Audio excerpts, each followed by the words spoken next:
right, good morning and welcome back to the morning briefing. It's Thursday, September 15th, and this is episode 197, getting close to our new programming format that will occur during episode 200. Looking forward to that. Hope you will join us and experience the new program. I am Phil Brandt, President and CEO of AIM. My co-host, Bert Garland's not able to be with us today. However, we still plan to bring you practical, timely, and accurate insight into today's workplace, as it is my goal to keep you informed so you can more effectively lead your organization.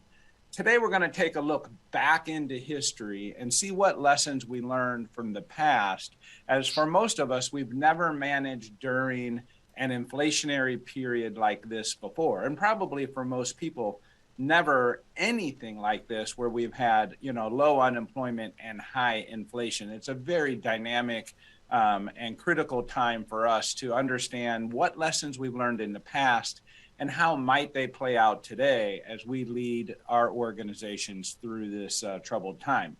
To help us with that is fan favorite of the show, Michael Maciekowich.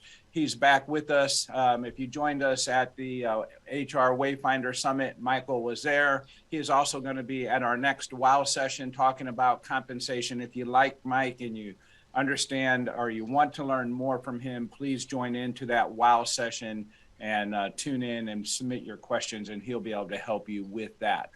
As a reminder, we'd like to encourage everyone to get involved. We do have a poll question today. Here is that question. Would love to get your feedback. What tools are you currently leaning on most to help your employees combat inflation? Expanding benefit offerings, salary increases, additional bonuses, remote work or other work-life balance programs, or we are not addressing inflation beyond our standard practice. I guess that's a possible answer as well. So let's get started. Mikey, how are you this morning? I'm doing great. How are you, Phil? I'm just fine. I know for our listeners that might be meeting you for the first time, your offices are in New York, you live in North Carolina, but you're most places, any given day, anywhere around the United States. You betcha. You betcha. Always available. Always available. And what I can tell you is Mike works with a lot of our members and does such a great job with them. The true test of that is the reoccurring nature of the work he does, and people continue to bring him back year after year, and we're really grateful for that. Okay, Mike, let's look back.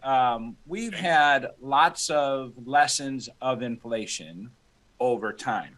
Now, I'm 54, and I was not working the last time we had such a significant rise in inflation and such a dynamic work environment occurring. So I'm going to assume that most of the people listening to the program are at least my age or younger. And they too then have not lived through this. Unfortunately, you have, but let's learn lessons from history because we know history will repeat itself. Sure. So I started working actually in the late 70s. So right before we went into what we back then called the Carter Misery Index. And basically what happened by 1980, we had double-digit inflation and double-digit unemployment. So that meant our misery index was around 23% when you added the two together. Okay. So to combat that, which was very interesting, I was working for Honeywell at the time. And at Honeywell, our merit matrix that we had, the average increase for 1980 was set at 12%. So that was for someone who was a okay performer was going to get, so it went from 6 to 18%. That was the merit matrix trying to answer the issue of 12% inflation. We were really high. I mean, we're thinking 8% is bad. This was like 12, 13%. That explains why so many of the guys I worked with at the time who I considered to be old timers were so upset when they were getting a 3 and 4%. That's right. And the second thing we did also for high performers, they could get multiple year increases. So if you were a higher performer, you were eligible for a review every 6 months versus every 12 months. Because one of the lessons that I learned, and I think Honeywell was very good at understanding that back then, is you have to protect your stars. You have to be sure that no matter what you do, no matter what decisions you make on layoffs or wage freezes later on, you have a group of people that make a difference. And that in that environment, engineering, for example, they knew they had certain design engineers that were critical. Therefore, we're not going to mess around. We're not going to cut their pay, even if there is a wage freeze later on, which, by the way, as we got into the Reagan era, into the 80s, the impact of all that inflation led to a very dramatic recession. And so as we went into the recession, we started seeing then, of course, companies were laying off. Mm-hmm. And of course, we started seeing wage freezes. So in lieu of a base pay adjustment, they would freeze the wage. However, again, with the theme of protecting your stars, they would start going to a bonus program. So your performance matrix was how much bonus could you earn versus how much you could earn in terms of your base pay. But the outcome of that also was that the Fair Labor Standards Act was forgotten, meaning that as a reminder, if you provide bonuses that are tied to people's work, meaning it's not discretionary. So therefore, a performance bonus is related to their work. And now you're referring to people who are paid by the hour. By the hour, right. And people who work over 40 hours. So when you get to the overtime situation, you still owe them overtime on that bonus. And that's right. A whole other, we've talked about that, but it's a reminder that when we're getting back to that, remember, if you have non-exempt employees and you're giving them a flat dollar amount bonus, that has to be counted in their overtime for the period they work overtime. It gets very complicated if you do like an annual bonus because you got to figure out the weekly amount that's worth. So during the 80s, though, there was a move to do more and more of that. Say, we didn't want to commit into the base pay because we don't know when we're going to get out of the recession. So that keeps our costs more controlled. And so therefore, by doing the bonuses, we have at least an opportunity to still retain and reward people. So that's kind of what was happening then. And interesting enough, we're seeing that again today in many cases. Now, when you're saying you're seeing that today, you're talking about how we're utilizing bonuses in place of base pay adjustments or in concert with base pay adjustments. But what we're not seeing today is this misery index. Correct. We have a totally different situation where we have low unemployment and high inflation. And we still have, if you've been following, tracking everything from the Bureau of Labor Statistics, you know, we still have over 1 million openings in positions more than we have people who are out there looking for a job. Right. So obviously, we're going to continue. Wage inflation, I believe, will be maintained for a while. And we're not going to see a return to the 2-3% kind of increases. I honestly believe we're going to continue with this 4, 5, and 6% that we've been seeing more and more of our organizations starting to budget as they're going into 2023.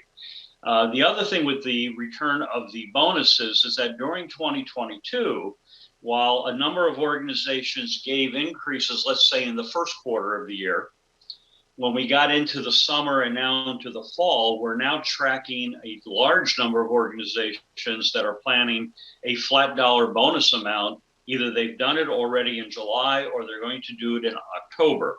So, for example, you gave a 3% base pay increase in the first quarter, but now as we're getting into the later part of the year and trying to counter the feelings of I'm underwater in my pay, they're coming back and saying we're going to give another 3% or 2%, but it's a flat dollar amount that doesn't go into the base. And the reason they're doing that is the fear that we are heading into a recession.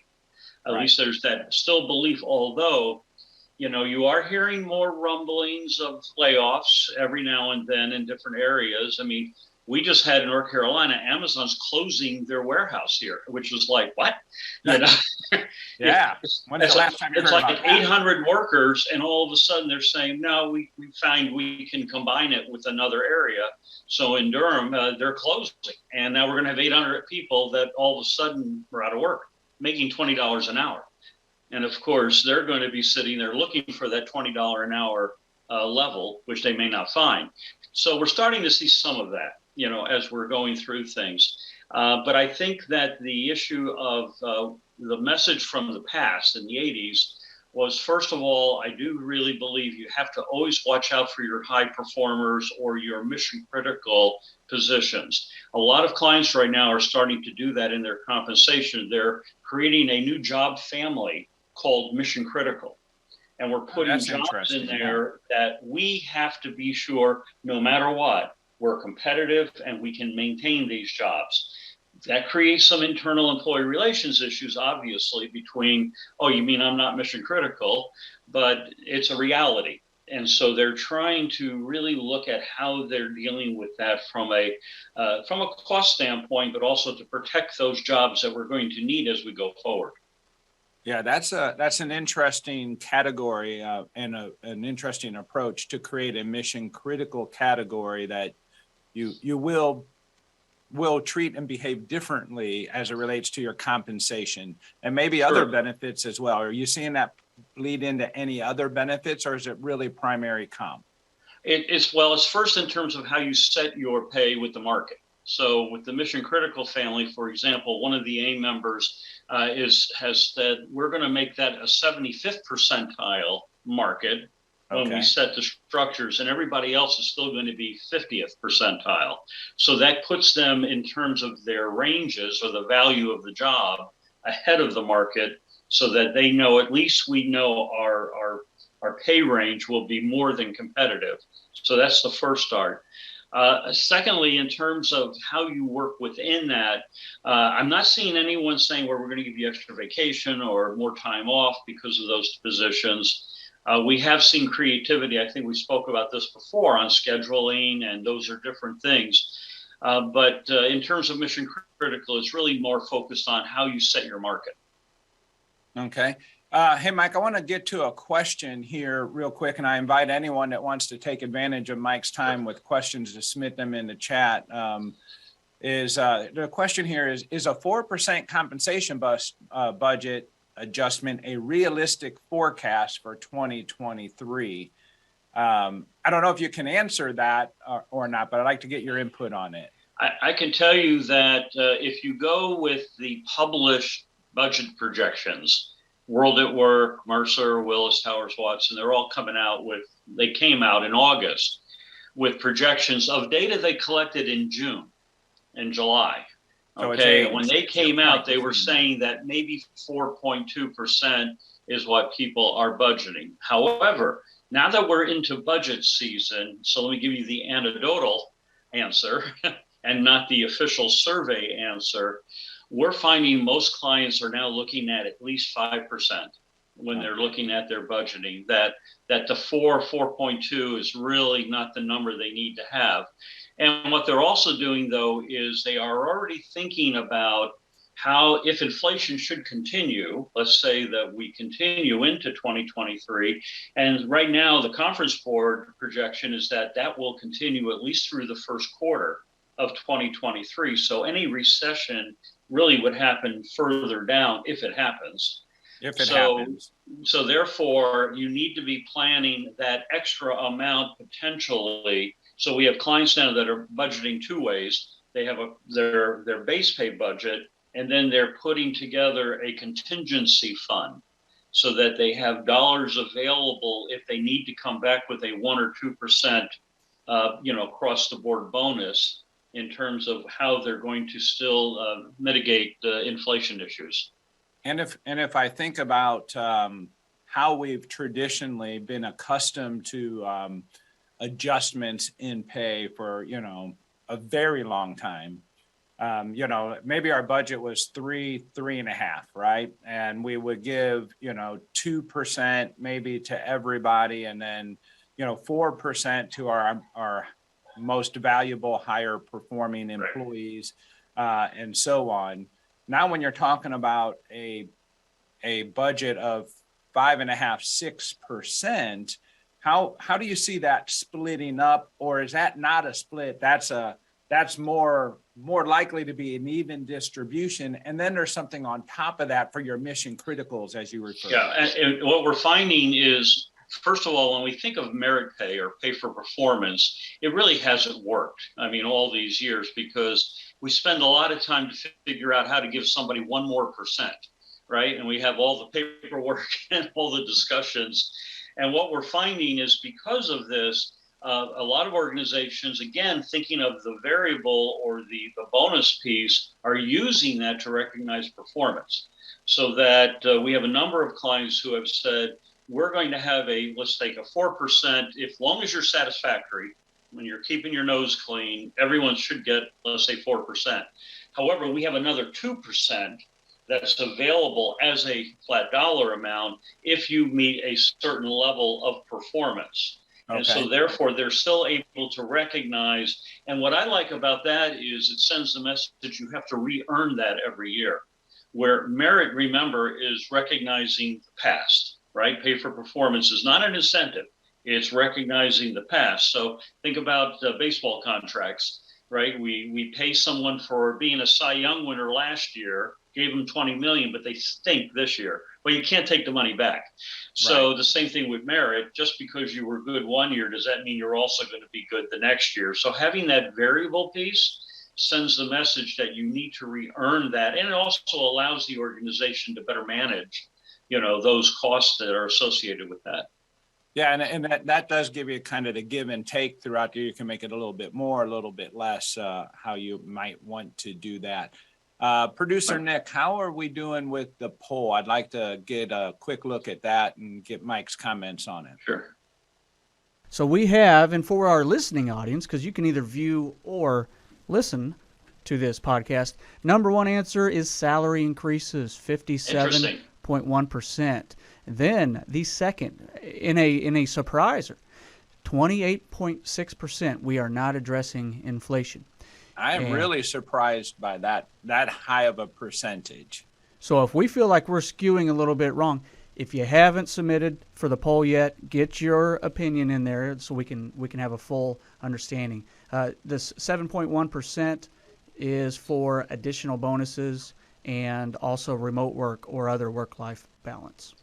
Which is an interesting on the not addressing inflation, because SHRM did a national study with HR professionals in July, end of July, and it was actually almost the opposite. Only 20, there were 27% that had inflation as a standard part. So that you're 28 not addressing that. Actually, that may fit, Phil.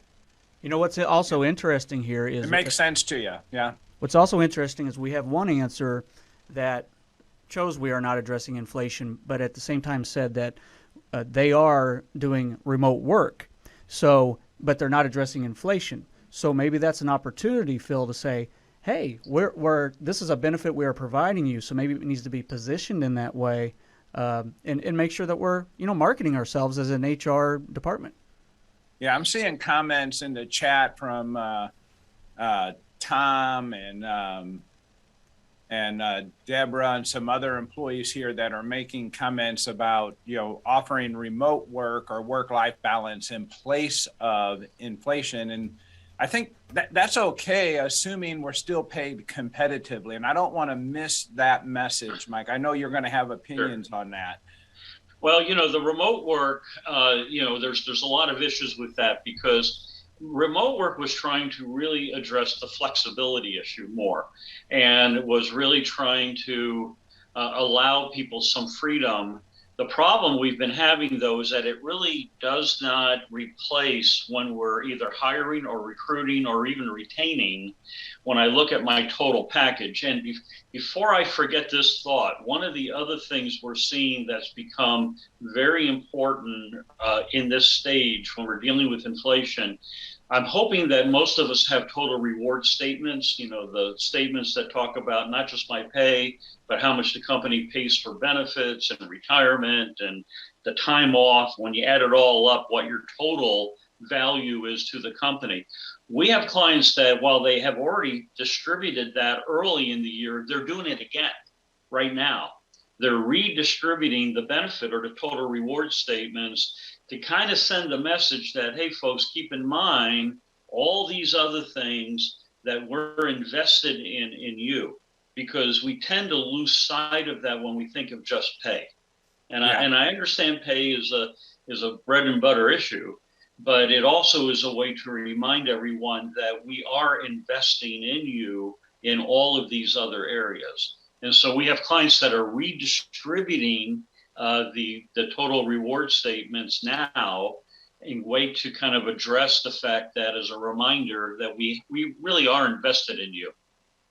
Yeah, and I think where I've seen that work well and where I've seen it not work as well as employers have wanted it to work, where they don't feel like they're getting the value from that, is when their benefits are on the, let's call it the lesser side of competitive.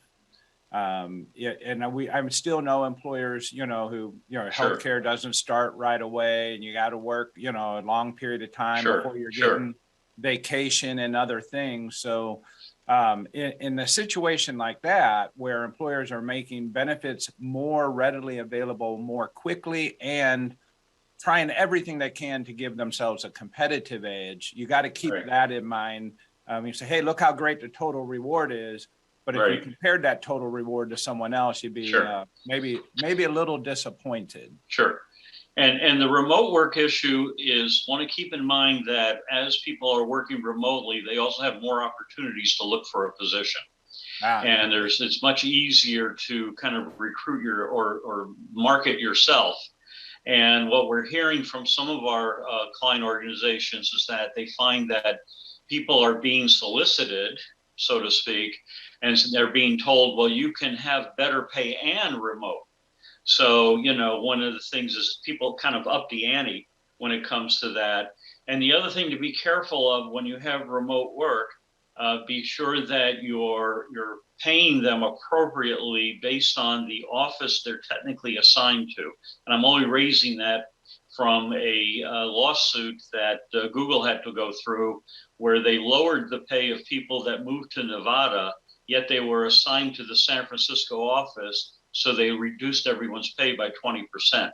Right. And it turns out 80% of the employees were female. So just be careful with your remote work that link it to your office or where they're assigned, not necessarily where they live. That's right. That's, I think, something I know you and I have chatted about on this program and with our roundtable groups, and Bert and I have also chatted about that. But it does start to get a little tricky when you consider where is home base or where's your work location. I know that the survey results are shifting a little bit. Nick, more on the salary. Yeah. Mm-hmm. Yeah. So it looks like our salary increase has gone up to 56%. Quite a large number. That does not surprise me at all. I would expect it's probably every bit of that or more, with the mid-year and quarterly adjustments and the responsive to not being able to recruit adjustments that have happened. But let's talk about something that people continuously ask about, and I know you have some information on, and that is hire on bonuses.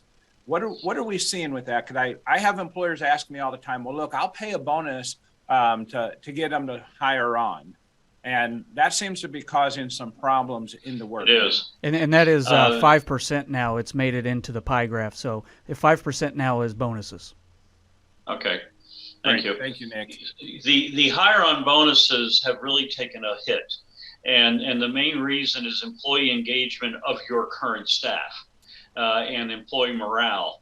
because if I'm working there and then I find out that, of course, I'll know that someone's only been there for 3 months or 2 months and they were given a bonus just to show up, and yet I have been working here for all these years.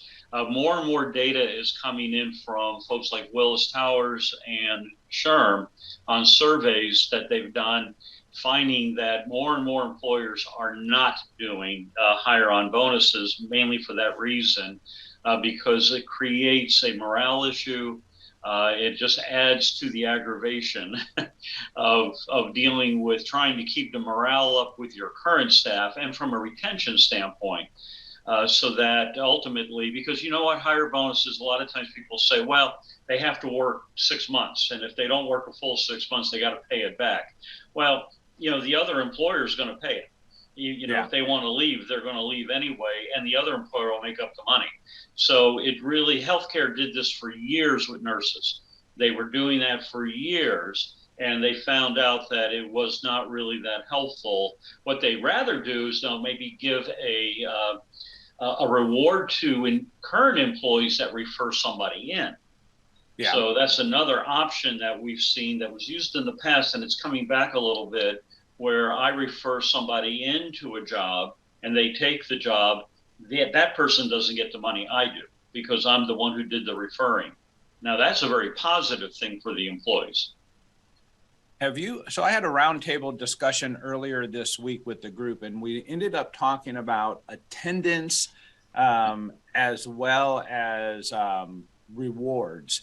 And we were mixing these two together, and I can think about attendance policies as they have evolved over time. If you were more than 1.5 minutes late, you were tardy and you got a half a point. And if you were, more than X minutes late, you were considered absent, whether you worked or not. All these different rules that these attendance policy have. Phil, I bet you got more points on that than you did kicking field goals, didn't you?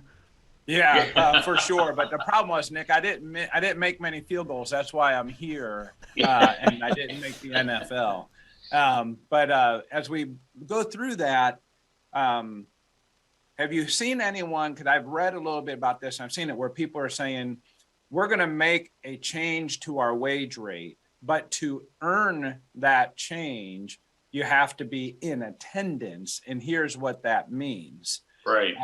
Because they were having problems with people showing up. And I don't want to call it generational, but there seems to be a generational slant to it. And you know what? That's the workplace today, whether we like it or not. It's the workplace. Well, that's like, yes. So old boomers like me will say, hey, 9 o'clock, it's 9 o'clock. It's 9:01, you're late. Yeah. Actually, 8:59, you're late. So I will admit, I got my first email from you this morning waiting for this call at 6 a.m. Yeah, right. Central time. Yeah. So what's happening with that is we do have clients that have tied that to their performance reviews, meaning that they have a first section that is basically kind of organizational rules, right? Are we following the rules? So attendance, right? Am I having an issue with attendance? Well, if I have an issue with that, that may preclude me from having my full review now, because we need to deal with your attendance issue first. So before we even do the performance review that could relate to an adjustment, we first are I guess, going through the process of looking at different things that I call kind of company rules, right? Are we following? And there's a yes or no situation. There's no, I'm 5 minutes late 10 times a week. It's either yes or no, right? And maybe we allow, again, generationally, 90% of the time you're always, or 95% of the time you're where you should be on time. So we're giving you that 5%, but if you're outside that 95%, that's it. We're not even going to look at your review for an increase at this time, because now we need to deal with that issue. So that's kind of how people I haven't really had, other than in a factory setting, we've seen that sometimes where they actually have it almost like a safety program. It does, yeah. It does seem to come into play more there where there are time sensitive positions. You can't leave until I show up, and we're trying to keep production lines running or telephones answered, those types of things. But the problem with that sometimes is on the opposite. I'm so afraid of being late that I'm early. Yeah. And I clock in. Well, wait a minute. If I'm an hourly non-exempt employee, as soon as I clock in, I'm on the clock, which means now I may actually work some overtime without really working overtime because we can fix that one with technology. The good news is that one can be fixed. True. That's true. That's true. All right, Mike, that has been a great discussion. I know you're going to be doing our upcoming WOW session and the time tomorrow. Of that tomorrow. Right. So, if you would like to hear more from Michael, or you have some specific questions, you can submit those from me or join the WOW session tomorrow. That is done online, so you can do that in the convenience of wherever you are at. We will be back online next Thursday at 7:30 Central Time. You can email us any questions you'd like us to discuss in advance. We're always happy to get those. And don't forget, we're always streaming live and on demand on iTunes, YouTube, Spotify, Amazon Music, iHeartRadio, anywhere you want to listen to us. That's where we will be. Thank you. We'll see you next week. You got it. Take care.